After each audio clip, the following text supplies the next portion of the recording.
Kejadian ini tuh bermula dulu tahun 2017. Saya kan mau kerja di daerah Jawa Timur, Mang Ei. Kerja di suatu pabrik lah di Jawa Timur. Setelah operasi beres, ternyata perutnya besar lagi. Semakin besar tuh si perutnya tuh. Saya bawa ke rumah sakit, dokter itu bingung gitu tuh. Ini kalau kista nggak begini, dia bilang gitu. Saya masih ingat tuh dokternya. Terus pada saat di CT scan, hasilnya tuh bener-bener istri saya nggak sakit apa-apa. Ada satu sosok lagi yang bener-bener ini bikin saya kena mental sebetulnya. Saya ngelihat banget itu sosok di dalam perut istri saya, persis kayak ukuran bayi yang baru lahir ya, seperti itu ukurannya. Dan dia ketawa, Mang.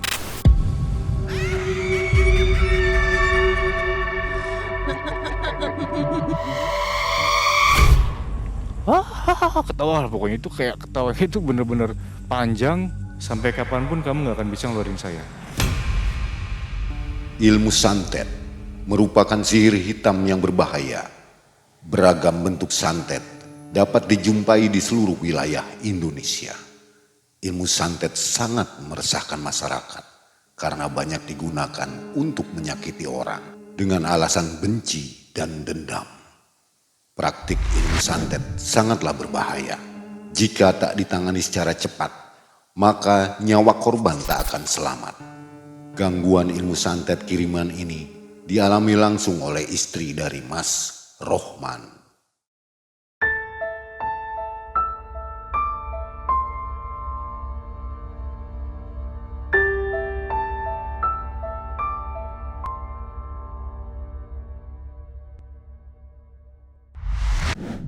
Apa kabar Mas Rohman?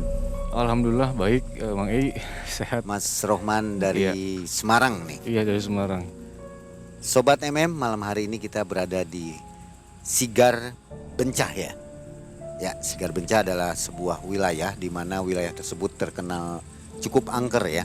Banyak kejadian dan menelan korban jiwa. Nah, kita berada di pinggir jalannya ini. Ada hutan, nanti kapan-kapan kalau main ke sini ada lihat hutan. Di depan Koramil 12 Tembalang. Tempatnya juga cukup seram. Mas Roman, Iya. sebelum berkisah saya mau tanya-tanya dulu nih. Kira-kira merasakan apa di area sekarang ini? Ada energi apa? Gimana ya? Tadi sempat nyium apa? Kayak bau nggak enak banget gitu. Tapi sebelumnya pas datang ke sini nggak ada apa-apa. Maksudnya nggak nyium itu. Sekitar mungkin 10 detik kayaknya nggak hilang-hilang gitu tuh. Terus hilang aja gitu. Kalau sekarang udah enak tapi ya. Aman, kayak ngerasa aman aja gitu. Baik. Sobat Malam Mencekam, mudah-mudahan semua dalam keadaan sehat walafiat. Kita akan mendengarkan sebuah kisah nyata yang dialami oleh Mas Rohman. Ini kejadiannya dimulai tahun 2017 sampai dengan sekarang masih berlangsung. Di mana Mas Rohman ini istrinya ya terkena gangguan atau guna-guna atau santet dari seseorang. Betul. Bagaimana kisahnya nanti kita cari tahu dan jangan skip video ini sampai akhir. Mas Rohman, aktivitas apa nih? Ya wirausaha aja. Mang Ei. Wirausaha? Iya. Di Semarang ya? Di Semarang ya, usaha aja. Warga asli Semarang? Bukan. Bukan. Bukan ya, pendatang ya? Pendatang, iya, Oke. pendatang. Ini pakai masker kira-kira apa yang disembunyikan nih? Sebetulnya ini kan kalau mau diceritakan bisa dibilang kayak aib keluarga ya, Mang ya. Tapi kan apapun itu pasti ada hikmah ya di balik ini semua gitu. Jadi disaringkan seperti ini tuh mudah-mudahan mungkin barangkali teman-teman di luar sana juga mungkin ya ada yang seperti kita gitu ngalamin kejadian seperti ini, bisa diambil contoh yang baiknya gitu aja. Sekiranya nanti cerita saya ada yang buruk ya jangan diikutin atau jangan dicontoh begitu. Ambil yang baiknya aja. Oke. Gitu. Dan sebelum mulai berkisah, seperti biasa tim MM telah menyiapkan satu buah t-shirt untuk narasumber. Nah, ini untuk Mas Rohman nanti dipakai ya. Oke, Gimana, suka nggak? keren ya. Keren banget tulisan ini. Nanti dipakai ya. Malam mencekam, kamu tidak sendirian. Oke, ini siap. edisi spesial untuk para narasumber. Oke, terima kasih sekali nih. Ya, Cakep. titipin aja kaosnya. dulu, Oke, nanti titipin uangnya. pulangnya diambil ya, Ya, beserta hadiah lainnya. terima kasih ya. Dan saatnya kita mendengarkan kisah dari Mas Rohman. Ya. Jangan skip videonya. Mang Ei dan tim berada di Sigar Bencah bersama Mas Rohman. Malam mencekam, semakin malam semakin mencekam. Inilah Mas Rohman.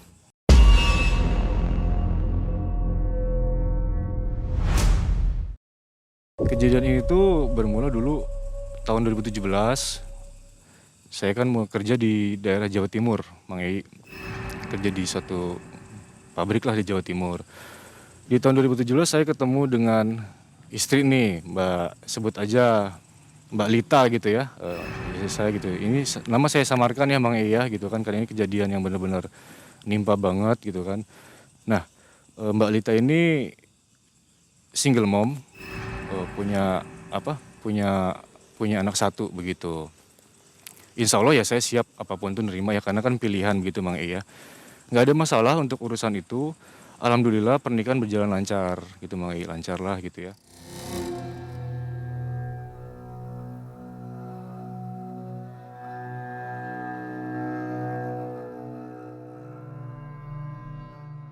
Tapi anak dari istri saya ini nggak ikut, waktu awal pernikahan saya nggak ikut. Maksudnya nggak ikut dengan saya begitu, ikut dengan mantan suaminya gitu. Ya oke-oke aja lah gitu kan, apapun itu kan keputusan terbaik dari mereka ya gitu. Setelah beberapa waktu berlalu gitu, tepatnya beberapa bulan lah setelah pernikahan, akhirnya si istri ini kangen sama anak gitu ya. Terus minta saya untuk ketemu yuk main gitu kan, pengen tengok anaknya begitu. Jadi sebelum bertemu itu istilahnya si istri ini kayak dibatasin Mang Ei, dibatasin nggak boleh ketemu anaknya begitu. Ya saya sebetulnya untuk melangkah terlalu jauh ya gimana ya, karena itu kan istilahnya hasil dari apa komunikasi dengan mantan suaminya ya, mengiyakan apa tidak begitu ya, apapun itulah dibalik itu ya. Intinya si mantan suaminya ini nggak, sebut aja namanya Budi ya, mantan suaminya sebut aja Budi. Jadi Mas Budi ini tuh bener-bener nggak ngizinin kalau si Lita ini ketemu sama anaknya gitu. Sampai pada akhirnya saya juga kaget sih waktu itu. Jadi si Lita bener-bener maksa saya untuk ketemu dengan anaknya gitu ya, sebut saja namanya Ray ya, saya samarkan Ray deh, anak saya namanya Ray gitu ya. Nah terus udah pokoknya ya kita mau saya mau ketemu si Ray gitu kan, udah kangen banget soalnya udah bertahun-tahun nggak ketemu, nggak dibolehin gitu tuh. Ya cuman cukup sekedar tahu aja ya kenapa mereka bisa pisah nih si Lita dengan si Budi. Jadi KDRT lah bisa dibilang gitu. Dan kalau menurut saya hubungan rumah tangga itu kalau sudah KDRT nggak asik aja gitu loh Mang ya. Apapun itu kan sebetulnya bisa dibicarakan baik-baik. Terus singkat cerita saya langsung datang nih ke tempatnya si Budi gitu untuk jemput si Ray.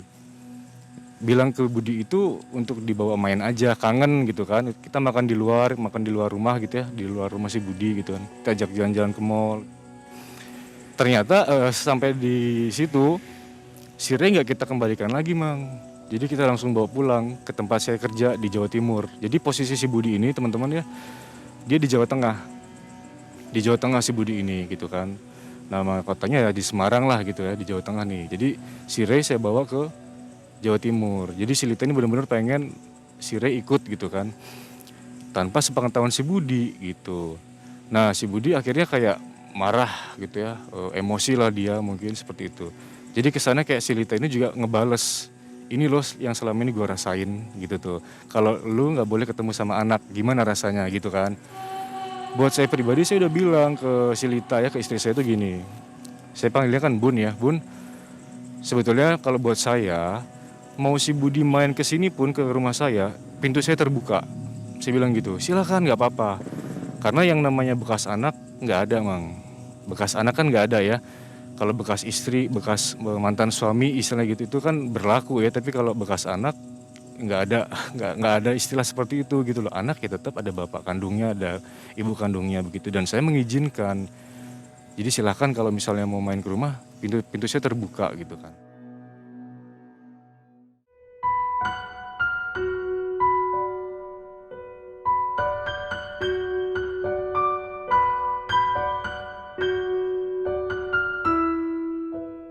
Jadi setelah seperti itu ya tadi si Budi benar-benar emosi, marah banget dia, chatnya segala macam gitu kan. Saya nanggapinnya masih biasa aja.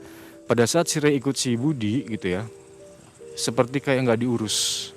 Saya lihat langsung. Jadi dari segi baju, istilahnya bukan baju yang terbaik lah gitu. Dari segi fisik kayak kurus, kayak makan sehari sekali gitu kan. Terus sempat waktu masih si Ray ikut dengan si Budi ini kayak, Bun, aku pengen ketemu sambil nangis.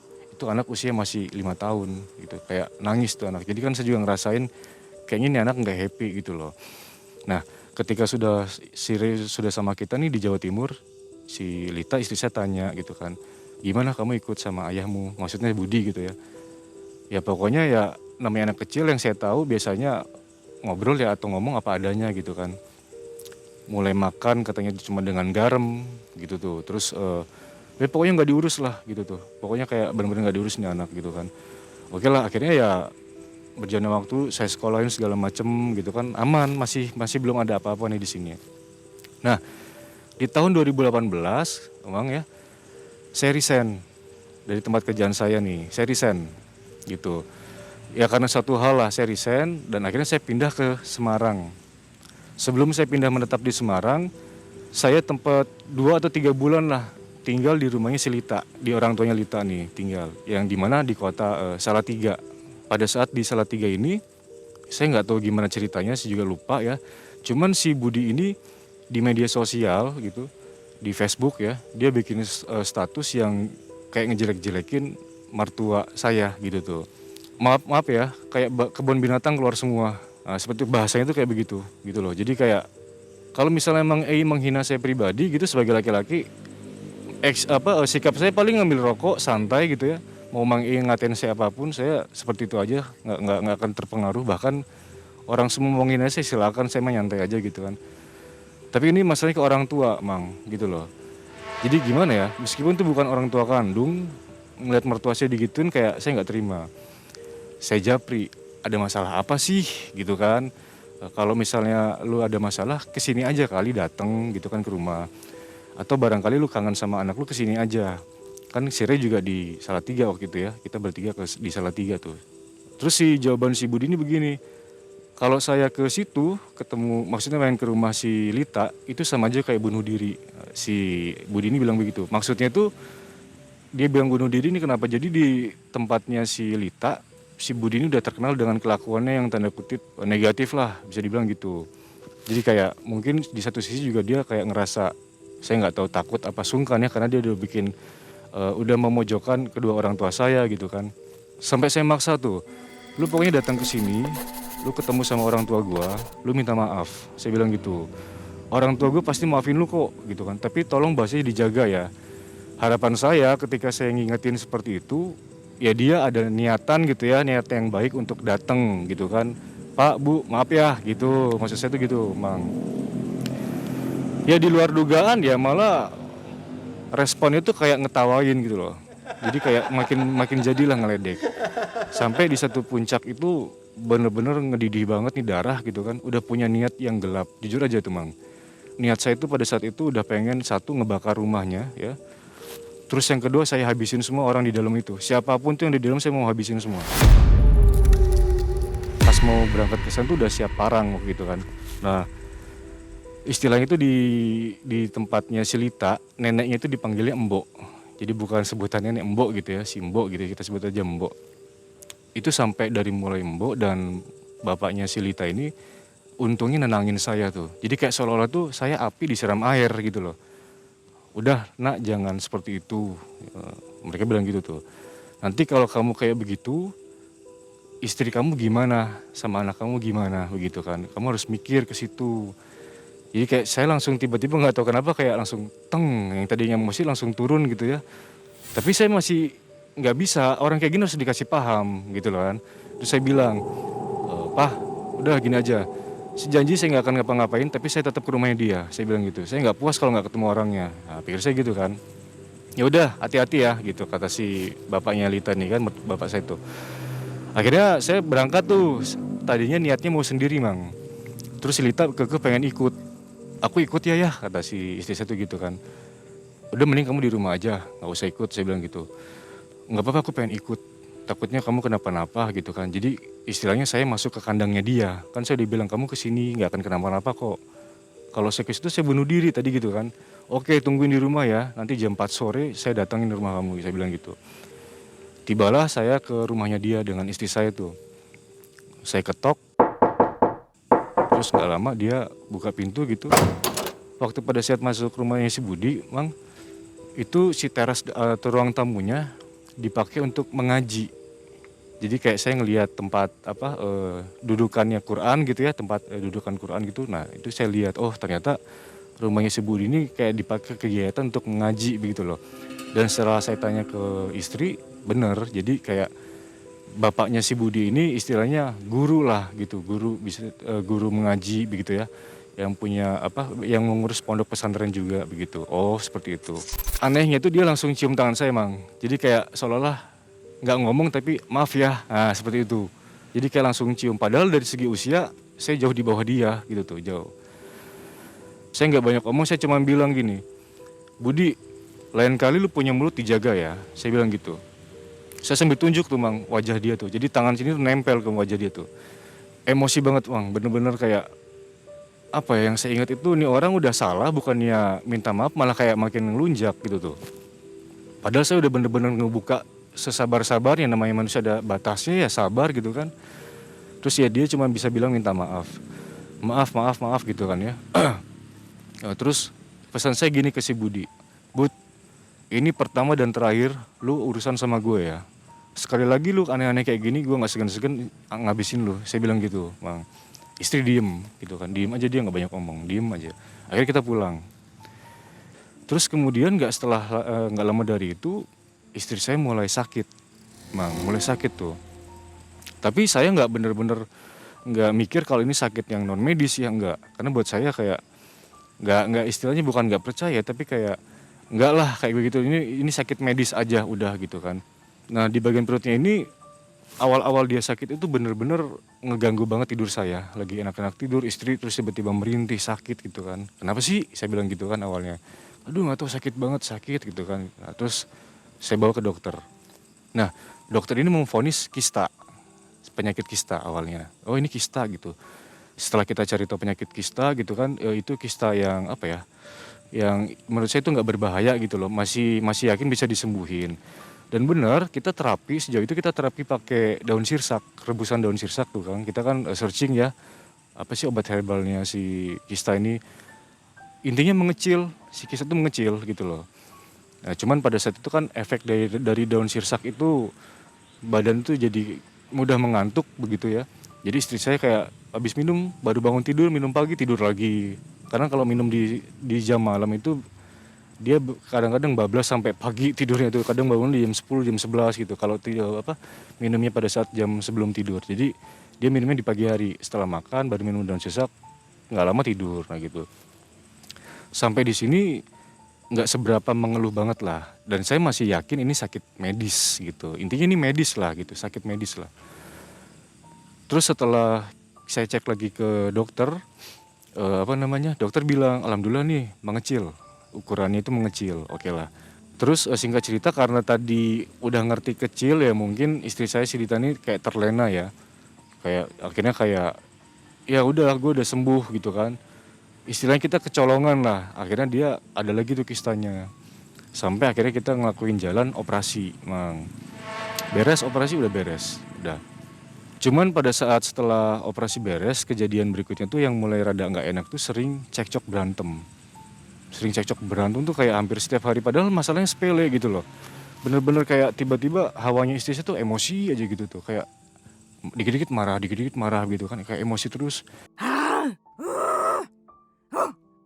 Ke Sire lah, ke saya lah, yang Sire lagi diem juga dimarahin gitu kan, kayak ini kenapa sih?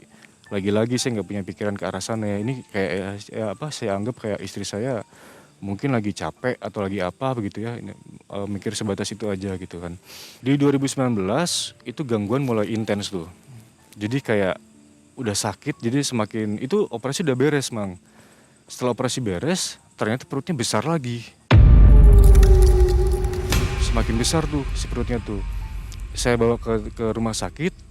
Itu di rumah sakit Salatiga, kebetulan banget yang nolongin si istri, maksudnya dokter yang handle si istri ini, dokter nomor satunya di Salatiga gitu tuh. Dokter itu bingung gitu tuh, ini kalau kista nggak begini, dia bilang gitu. Saya masih ingat tuh dokternya, besok kita CT scan ya, kata si dokternya begitu. Terus pada saat di CT scan, hasilnya tuh bener-bener istri saya nggak sakit apa-apa. Jadi cuman kayak diinfus aja udah, nggak sakit apa-apa. Itu di rumah sakit 4 hari. tiduran si istri ini ya ketawa-ketawa, maksudnya ya happy aja, cuman si perutnya tuh besar gitu loh. Kondisinya kayak orang hamil 8 bulan gitu tuh si istri saya ini. Terus si dokternya setelah di hari keempat dokternya bilang tuh, intinya istri saya nggak sakit apa-apa. Sambil megang pundak saya masih inget banget gitu kan, kita kan berdiri ya berhadapan sama dokter tuh waktu pas dokter kunjungan gitu. Semoga dapat orang yang tepat ya gitu sambil nepok pundak saya nih. Saya mulai nangkep sebetulnya, cuman saya nggak mau masih mikir ke arah sana gitu loh. Iya dok, saya gitu. Akhirnya saya cerita ke dokter, dok ini apa kayak begini sakit non medis ya, saya bilang gitu. Sebetulnya kalau non medis gitu gampang mas, kecil banget, itu bukan masalah besar. Dokter bilang gitu, yang penting ikhtiar, berdoa jangan sampai putus. Ya, si dokter bilang gitu. Oh baik dok, siap dok, terima kasih. Akhirnya kita pulang. Sejauh ini pengobatan yang saya lakukan sama istri, ya minum herbal aja udah cukup gitu. Tapi kalau dibilang dia mengeluh setiap saat, enggak gitu. Pagi layaknya orang aktivitas biasa normal sehat gitu, nyuci segala macem gitu kan. Setiap lewat jam 1 malam dia pasti mulai ngeluh. Tidur nggak mungkin bisa tenang. Awalnya begitu Mang.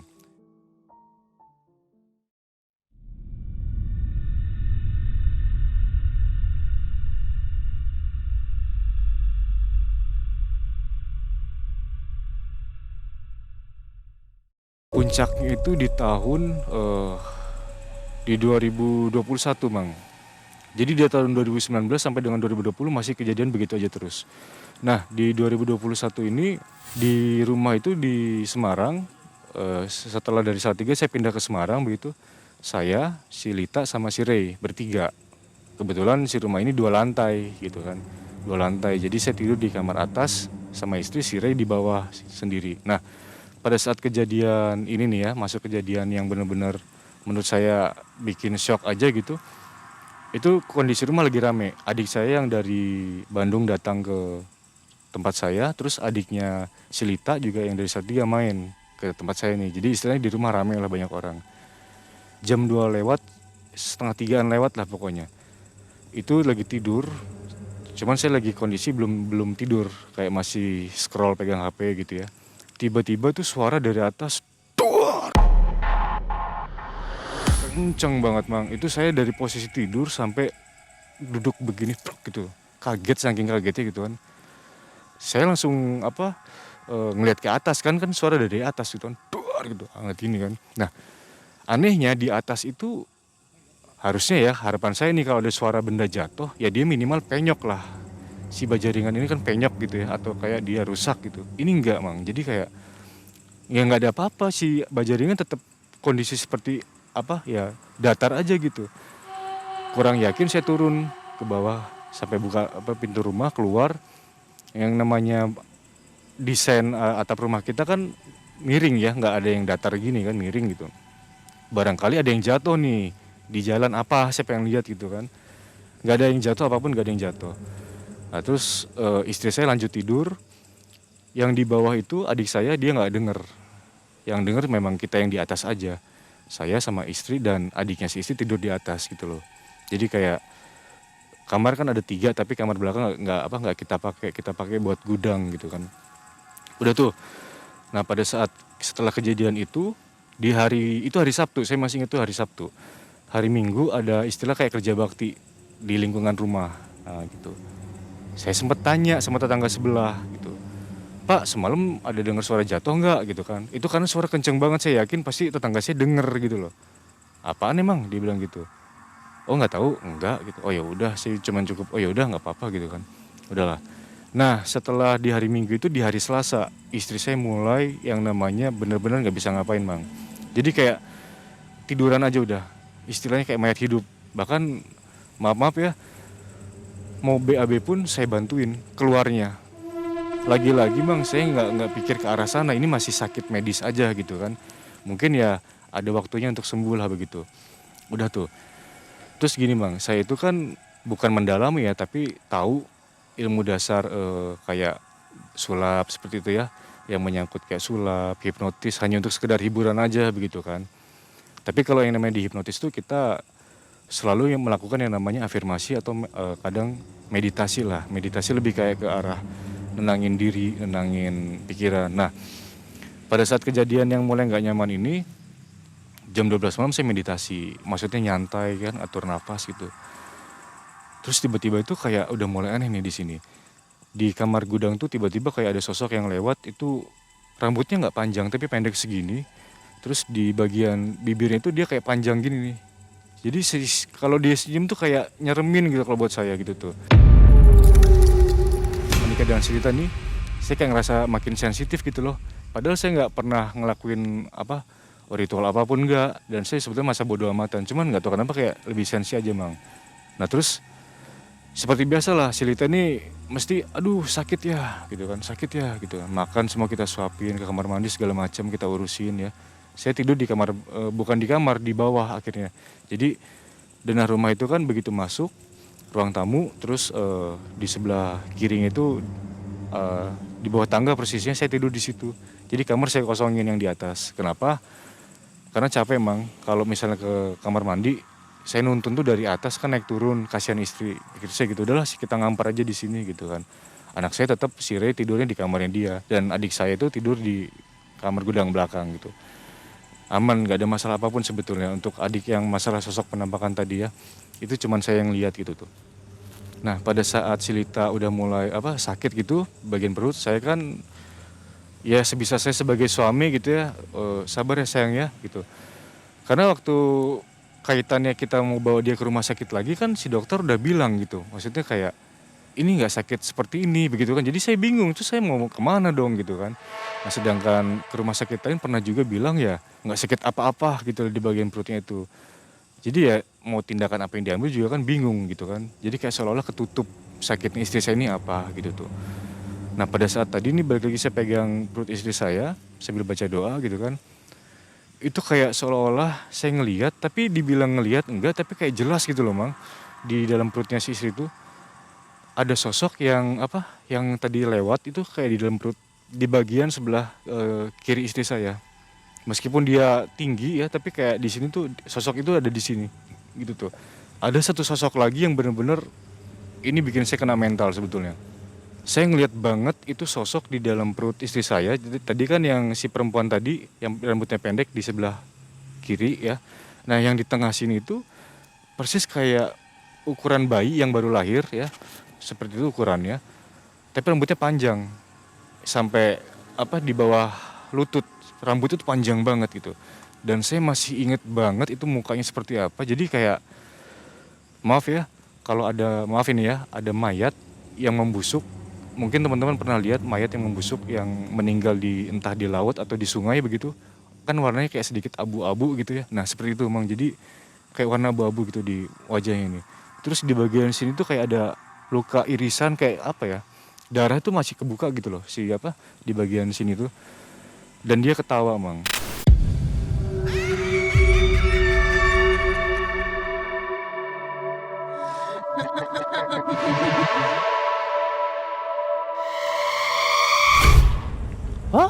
Ketawa lah pokoknya, itu kayak ketawanya itu bener-bener panjang. Terus pokoknya saya kena mental banget nih sama si makhluk ini tuh. Sampai kapanpun kamu nggak akan bisa ngeluarin saya gitu. Nah kenapa dia bilang gitu, karena saya pas ngelihat ada si sosok yang rambutnya pendek, keluar lu, saya bilang gitu kan. Dia keluar, langsung keluar aja gitu. Nah si sosok ini enggak, dia kayak ngetawain malah gitu kan. Barulah mulai kayak nggak beres nih gitu kan, kayak apa iya bener ya dia karena non medis gitu kan. Kan saya benar-benar kayak memastikan itu nggak ada, maksudnya nggak terjadi gitu loh. Singkat cerita setelah di Semarang saya pulang lagi nih ke rumah Salatiga mang. Nah di Salatiga itu kan di rumah bapaknya Lita gitu ya. Bapaknya Lita ini istilahnya punya referensi lah, temennya dia atau teman orang daerah situlah gitu kan. Dipanggil kah gitu kan si orang itu, katakan orang pintar gitu ya, atau dukun apa itulah namanya gitu kan. Ketika orang ini datang mang, dia kayak tiba-tiba langsung senyum gitu, sebut aja Mbak Ucok gitu ya. Mbak Ucok ini datang gitu, pakai celana pendek, pakai kaos, terus pakai kopiah Mbak Ucok ini. Itu saya inget banget tuh, dia di celana nggak ada yang namanya saku, nggak bawa tas, memang udah tangan kosong aja gitu. Dia datang lihat si Lita senyum gitu tuh. Waduh, dia bilang gitu. Kamu suaminya? Dia bilang tuh. Iya mbah gitu. Nah, akhirnya sini gitu. Saya disuruh ngambil yang ada di bagian di bawah telapak kakinya si Lita. sini ambil nih. Ambil apaan mbah, saya bilang gitu kan. Udah ambil aja. Si mbaknya tuh kayak megang kaki istri tuh begini bang, ditekan gitu. Saya suruh ngambil di tengah-tengahnya. Saya bingung yang mau diambil apa gitu kan, nggak ada apa-apa kan. Nah pas saya gini itu ternyata keluar mutiara kecil banget. Wih apa nih gitu kan, ini mbak itu udah disimpan dulu dia bilang gitu kan. Nah terus yang kedua muter tuh dia ke arah ngelilingin silita kan. Akhirnya di bagian sini silita nih, di bagian atas ini nih, pak sini pak. Yang kedua dipanggil bapak saya, bapaknya Lita nih, sini pak jenengan ambil nih gitu kan. Sama metodenya dia kayak ngebuka gini, terus si bapak ini ngambil, bapak mertua saya ini ngambil. Itu kayak ada benang yang dililit, warnanya hitam dan abu-abu, itu kayak dililit itu loh. Terus si Mbak Ucok ini ngomong begini, ini sampai kapanpun kowe ra iso duwe anak. Dia bilang gitu. Ya iki sampai kapanpun ya kowe ra iso duwe anak iki, ngomong gitu sambil senyum tuh. Terus dia si Mbak Ucok ini diem sebentar gitu. Gitu. Dari dia bilang gitu. Yang ngirimnya ini, maksudnya istilahnya yang ngerjain istri saya ini dari gitu kan. Tuh. Wes gini aja, besok ke tempat saya, kata si Mbak Ucok nih gitu. Saya ngiyain tapi sambil mikir, kalaupun misalnya istri saya kena yang namanya gangguan yang seperti itu, saya nggak mau ngobatin dengan cara yang begitu juga gitu loh. Karena pikir saya, bagaimana masa istri saya kena yang musibah begitu diobatin dengan cara yang salah lah kalau di mata saya gitu ya. Akhirnya saya putusin saya nggak datang ke si Mbak Ucok tadi, nggak datang saya. Saya bilang tuh ke bapaknya Lita, Pak, saya nggak mau kalau misalnya metodenya seperti itu gitu kan. Takutnya malah makin bukannya benar malah makin salah nih, karena menurut saya nggak baik nih kalau pengobatannya seperti itu. Ini versi saya aja ya gitu kan setiap orang masing-masing beda-beda. Ya udah nggak apa-apa gitu kan, kata si papa tuh. Nggak lama terus si papa bilang, itu di sana ada tuh pengobatan, yuk kita kesana aja gitu kan. Apaan tuh, metodenya gimana pak? Saya bilang, ruqyah. Itu saya nggak pikir lama, nggak bener-bener, yuk sekarang berangkat tadi hari itu juga tuh bang, saya kesana. Assalamualaikum, datang, dia cuma ngeliatin istri saya gitu loh. Tapi si yang ruqyah ini Pak Ustadz gitu ya, dia nggak ngomong apapun. Oh silakan masuk gitu. Saya masuk ke dalam ruangan juga kan. Saya, bapak saya sama si Lita masuk. Mulailah ruqyah. Muntah bener-bener yang sampai gemeter gitu. Padahal itu waktu itu kalau nggak salah baru ngucap bismillah aja tuh. Bismillahirrahmanirrahim, terus langsung si Lita tuh keluar gitu. Itu muntahnya tuh kayak berkelanjutan gitu ya. Terus gemeter badan dia. Sampai akhirnya di stop sendiri sama si ustadznya itu. Oh, udah cukup dulu ya. Mungkin badannya belum bisa nerima begitu kan. Tapi ustadz nggak ngomong apapun. Minggu depan kesini lagi, gitu aja dia pesannya. Oke baik. Ini hasil muntahnya dibuang ke kali, dia bilang gitu tuh. Oke lah saya buang ke kali. Nah singkat cerita, ya seperti biasa sambil nunggu di hari Minggu ke depan tuh, Rita masih seperti biasa lah. Jadi kayak sakitnya sama, setiap jam 1 malam harus diurut bagian belakang pinggangnya gitu ya. Terus dia mulai kayak ngehalus segala macem kalau ngomong gitu kan, kayak orang ngelantur gitu lah. Tapi saya masih ngeyakinin kalau dia ini, kamu gak kenapa-napa, udah kamu yang penting sehat-sehat aja ya. Maksudnya benar-benar konsen, gak usah mikirin apapun gitu kan. Udah tuh, ketemulah kita minggu depan.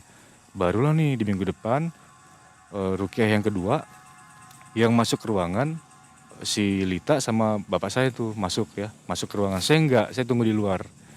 Kebetulan di luar ini ada istrinya si Pak Ustadz yang ruqyah tadi. Saya mulailah ngobrol gitu kan. Saya ceritain apa yang saya lihat di rumah, sosok si nenek-nenek tadi yang berupa kayak bayi kecil itu ya, sama si yang rambutnya pendek ini. Terus nggak lama keluar lagi tuh, udah beres nih ruqyahnya. Pak Ustadznya ngomong gini, maaf ya sebelumnya waktu pas kemarin gitu, maksudnya pertemuan pertama gitu, maaf ya. Saya juga sempat kaget. Ini anaknya jenengan, sebut aja bapak mertua saya namanya Pak Udin gitu ya. Ini anaknya Pak Udin, saya tahu tapi kok pas saya lihat kayak bukan anaknya Pak Udin begitu tuh. Jadi kayak sosoknya kayak nenek-nenek.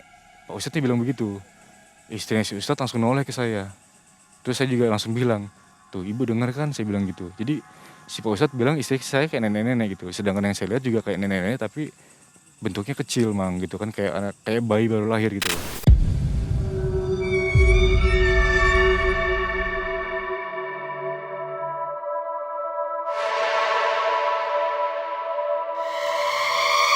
ini nggak bisa mas, saya kerjain di sini, saya harus ke rumah jenengan. Tapi sebelumnya nanti di rumah, maksudnya di tempat saya di Semarang tuh, jenengan kirim dulu ya videonya rumah seperti apa. Ya saya dokumentasiin rumah tuh dari sudut ke sudut gitu kan. Nah, beres lah di minggu kedua ini ya. Setelah itu kita lanjut ke minggu ketiga. Jadi saya disuruh sebelum si Pak Ustadz ini ke rumah, yang terakhir saya disuruh ketemu lagi tuh. Pada minggu ketiga ini bener-bener kondisi istri nggak kuat mang. Jadi kayak gemeter badan dia, terus kayak udah di fase kayak lemes gitu. Si Pak Ustadz ini nggak bisa lanjut. Bener-bener dia mutusin, udah tunggu saya aja mau ke rumah.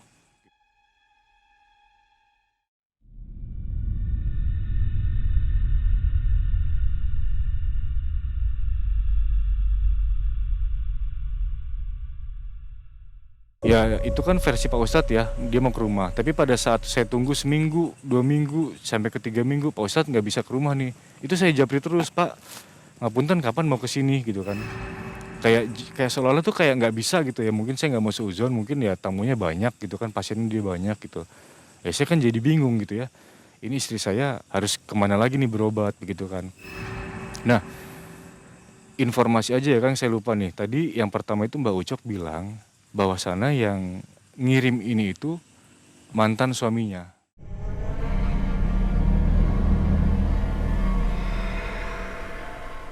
Saya sih nggak terlalu ambil pusing, maksudnya kayak udahlah, mungkin ini salah gitu loh. Maksudnya si Mbak ini salah begitu ya. Nah si Pak Ustadz ini bilang pun sama, oh ini dari mantan suami. Tapi Mas nggak boleh dendam ya. Insya Allah saya nggak dendam yang begitu tuh. Saya bilang gitu kayak udahlah gitu kan, sampai pembelajaran tuh saya benar-benar kayak ya udahlah, mungkin ini yang harus diterima gitu kan, istilahnya bisa dibilang kayak ya nasibnya, takdirnya harus melalui fase-fase kayak begini gitu kan. Nah setelah itu, jadi kan ini si Lita masih belum dalam kesembuhan gitu mang. Jadi kayak secara psikis terus kayak sering emosi banget, dia dikit-dikit marah jam 1 dan selalu di atas jam 1 sakitnya tuh. Terus saya ya kalau apa ya, ingat kejadian itu kayak aduh rasanya campur aduk lah hati tuh. Kok ya tega ya sampai sebegininya ke istri saya gitu kan. Nah akhirnya saya telepon keluarga yang di Bandung, ke ibu saya, ke om saya cerita semua gitu kan, ceritain semuanya. Akhirnya dari keluarga saya ini datang ke Semarang, insya Allah mau niat untuk bantu gitu kan. Dan om saya punya kenalan nih, Pak Ustadz juga, Ustadz Dadang ini datang ke rumah. Pas begitu sampai rumah, si Ustadz ini langsung ngomong gitu kan, rame bener nih rumah lu gitu kan. Ngeliat ke atas, kan rumah saya 2 lantai tuh, dia sambil ngeliat ke atas tuh, diem terus langsung duduk gitu kan si Ustadznya, mana istrinya gitu kan. Nah ini kan di jam pagi hari, si Lita itu kalau udah pagi-pagi ya selalu aktivitas biasa, dia kayak bener-bener nggak sakit ya, kayak orang normal aja, tapi kondisi perut masih kayak orang hamil 8 bulan mang gitu kan. Oh di atas saya bilang itu lagi apa, nyiapin, istilahnya nyiapin tamu kan, ada ibu saya, ada om saya, ada si Ustadz Dadang tadi gitu kan datang ke rumah gitu, lagi prepare aja lah dia datang. Itu si Ustadz Dadang tuh kayak natap istri saya tuh nggak ngedip gitu, dalam arti kayak wah iya nih gitu kan, oke duduk sini. Nah intinya dia ngebersihin lah ya dengan caranya si Ustadz Dadang ini gitu kan. Terus ya alhamdulillah banget ya, setelah Ustadz Dadang ini ngobatin si istri saya, mulai ada rasa kayak nyaman mang di situ. Tapi yang saya kaget tuh gini, ternyata nggak cuma satu sosok yang ada di sini. Jadi kayak istilahnya tuh kalau si nenek ini keluar, ini yang 6 ini udah siap-siap masuk ke dalam gitu tuh. Dan itu nggak cuma 1 orang ternyata yang ngerjain. Jadi banyak orang yang ngerjain untuk buat celaka si Lita gitu kan. Yang saya heran tuh gini, saya nggak pernah cerita kronologinya, nggak pernah. Jadi kayak saya diem aja gitu kan. Saya juga pengen tahu versimu apa sih, karena yang saya lihat seperti ini begitu loh. Tapi pada kenyataannya mereka tuh kalau ngomong sinkron semua gitu loh. Nah si Ustadz Dadang ini bilang mantannya nih yang ngirim gitu, dia bilang. Jadi kayak ditanya alasannya kenapa dikirim, ya nggak suka aja dengan hubungan saya sama si Lita itu. Memang sih sampai sejauh ini dibilang ribut itu kalau dibuat kan ya mungkin efek dari kiriman tadi ya. Tapi sebetulnya saya dengan Lita tuh nggak pernah ada masalah apapun gitu loh, kayak kita ngalir aja udah gitu kan. Nah setelah itu yang saya benar-benar shock itu, ini orang dari semua yang kirim. Jadi meskipun beberapa, tapi satu sumber tuh dari, istilahnya dukungnya di si Ustadz Dadang juga ngomong begitu. Jadi kayak ya sebetulnya kalau untuk dibilang berusaha ikhlas itu kan harapan saya seperti itu Mang. Secara mulut pun saya ngucap begitu, tapi ya maaf ya, jujur aja dalam hati gitu kan. Ini andai kata hukum gak ada gitu ya, habis nih orang. Wah pokoknya bahasa Sundanya pikir anjingin banget lah gitu loh. Saya kayak anjing nih orang gitu kan, kayak wah rasanya tuh asu janco, gatel asem gitu kan. Pokoknya udahlah, saya bener-bener rasanya tuh nggak enak banget gitu loh Mang. Aduh. Tapi di satu sisi kan ya gimana, ingat pesan si Mbok sama bapak saya di awal tuh ya. Lu kalau misalnya kayak begitu nanti istri lu inget gitu loh. Takutnya dia nggak ada yang ngejagain, dia bilang gitulah. Udah tuh sama si Ustadz Dadang, alhamdulillah kayak ngerasa mulai enak. Meskipun udah saya bilang udah sembuh ya, tapi konteksnya si Lita ini masih besar perutnya Bang. Ternyata pas pada saat saya cek lagi barulah ketahuan sakitnya apa. Jadi versi dokter sakitnya tuh kayak berupa ada cairan, asites gitu. Nama penyakitnya asites gitu, kayak ada cairan. Tapi kan ini nggak baru sehari 2 hari yang lalu gitu. Maksudnya di tahun-tahun ke belakang dokter yang nomor 1 itu bilang kalau misalnya ini kista nggak kayak begini. Maksud saya kenapa kau nggak lu tanganin dok gitu loh sakitnya istri saya. Tapi jadi kayak penyakit itu kayak ketutup gitu loh. Dari hasil tuh normal semua Mang gitu tuh. Nah setelah dibuang sama si Ustadz Dadang ini jadi kayak kelihatan semua gitu loh sakitnya atau apa gitu kan. Dan sekarang insya Allah ya kita lagi konsen untuk ke operasi. Dan ini baru kemarin banget ini saya ngalamin kejadiannya. Saya pulang ke Salatiga ngejemput adik ipar mau main gitu loh. Dia mau tidur, mau nginep di tempat saya gitu kan. Saya ketemulah sama si omnya si Lita nih gitu kan. Ya gimana kabarnya, dia si omnya itu nyapa gitu kan. Sehat om gitu kan. Nanya kabar si Lita juga, gimana Lita. Jadi si Lita ini keluarga besar udah tau lah sakitnya Lita itu apa gitu kan. Si omnya Lita ngomong nih, ini barusan kemarin loh dia bilang gitu. Saya ketemu sama si Budi, dia bilang gitu, sama bapaknya Budi. Yang ditanyain pertama, gimana kabarnya Lita? Kata bapaknya si Budi, ya masih sakit, kata si omnya Lita itu kan. Itu lagi ketemuan dalam dalam rangka jual beli mobil. Jadi kayak si omnya Lita ini ketemu COD-an gitu loh. Tiba-tiba si bapaknya si Budi ini ngomong gini, Mang, itu mau berobat kemanapun percuma, nggak akan bisa sembuh. Bilang begitu si bapaknya si Budi ini. Tapi yang saya rasain tuh alhamdulillah sebetulnya nggak kenapa-napa. Istri saya kalau udah mulai membaik setelah si Ustadz Dadang tadi datang gitu kan. Pertanyaan kedua, dia nanya si Ray. Pada saat si kakeknya Ray ini nanya ke si omnya Lita gitu kan, gimana kabarnya si Ray? Itu dia nangis gitu tuh si kakeknya si Ray ini. Bapaknya si Budi ya, nangis tuh dia. Yang namanya seorang kakek nggak bisa ngeliat cucunya itu kan pasti sakit ya. Dan saya juga punya keyakinan bahwasannya itu kakek itu bakal lebih sayang cucunya daripada anaknya gitu loh. Itu ya yang saya tahu. Itu mungkin dia sampai sebegitunya sama si Lita karena nggak bisa ngelihat juga si Ray, kayak seolah-olah nggak boleh dipertemukan. Saya sempat ngarang istri saya itu, udahlah jangan kayak gitulah. Kalau misalnya si Ray mau ketemu sama mbahnya ya silakan, nggak apa-apa. Tapi memang si Ray nggak mau gitu loh, nggak pernah mau. Kita nggak pernah ada doktrin atau apapun, nggak pernah. Jadi ya silakan. Cuman si Ray memang milih pengen sama emaknya aja gitu kan, sama si Lita ini gitu tuh. Udah tuh. Nah terus seiring berjalannya waktu, saya akhirnya kayak bener-bener ngalamin, kayak bisa dibilang udahlah pasrah gitu loh. Pasrah di sini tuh kondisi si Lita meskipun udah sembuh dan dari gangguan gitu, tapi kan kayak ngelihat istilahnya bekas dari non medisnya tadi tuh kayak masih ada gitu ya.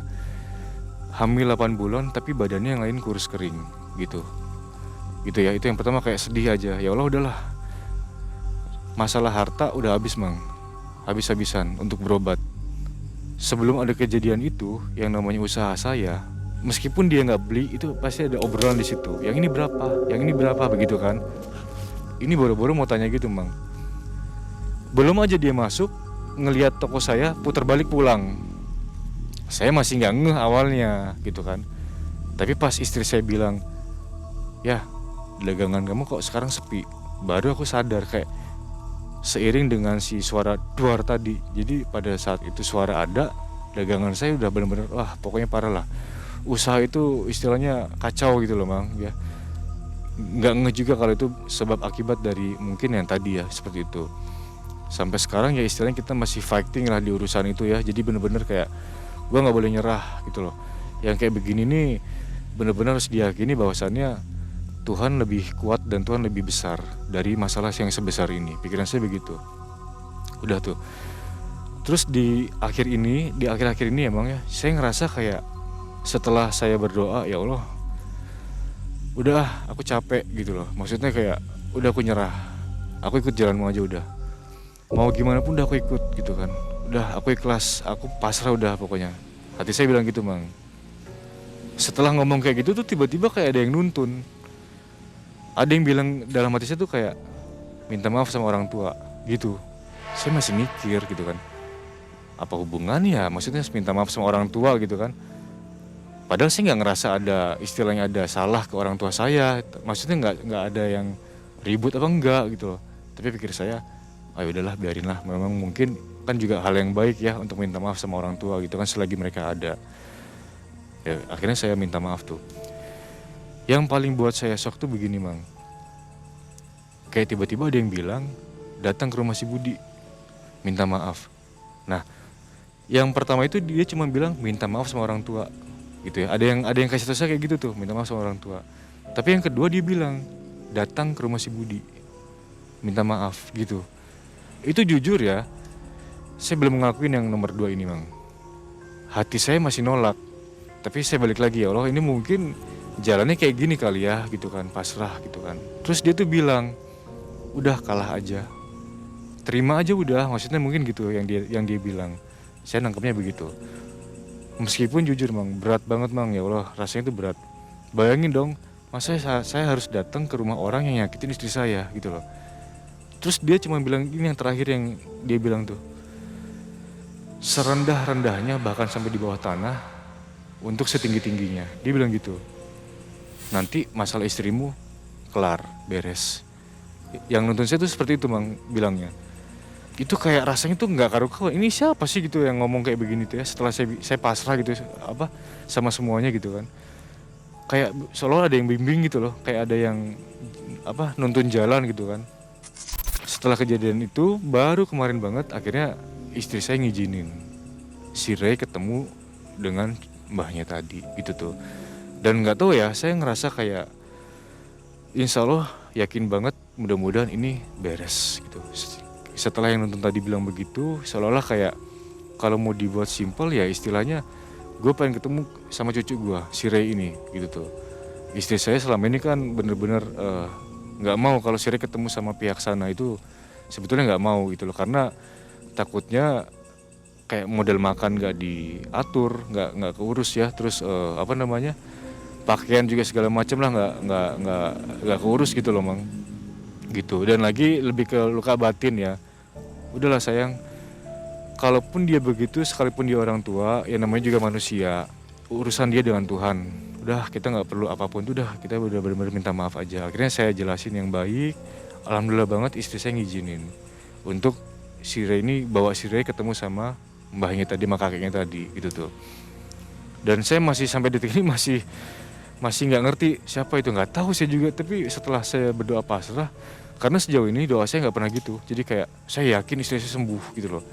Ya Allah saya yakin banget, maksudnya saya yakin ini istri saya akan sembuh gitu kan, kayak pertolongan lebih besar gitu. Mudah-mudahan cepat selesai ini masalahnya. Amin amin. Saya juga ikut sedih. Mungkin ada yang ingin disampaikan atau ungkapan hati tentang keadaan istri, ingin disampaikan mungkin?